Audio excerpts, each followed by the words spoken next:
حضرت محمد صلی اللہ علیہ وآلہ وسلم نے فرمایا، درختوں میں ایک درخت ایسا ہے کہ اس کے پتے نہیں جھڑتے، اور مسلمان کی مثال اسی درخت کی سی ہے، بتاؤ وہ کون سا درخت ہے؟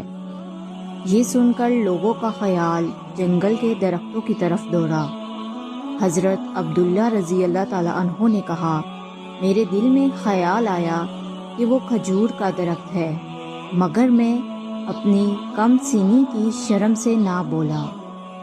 آخر صحابہ نے حضرت محمد صلی اللہ علیہ وآلہ وسلم ہی سے پوچھا کہ وہ کون سا درخت ہے؟ آپ نے فرمایا، وہ کھجور کا درخت ہے۔ حضرت محمد صلی اللہ علیہ وآلہ وسلم نے فرمایا، جس شخص میں یہ 3 باتیں ہوں گی وہ ایمان کا مزہ پا لے گا۔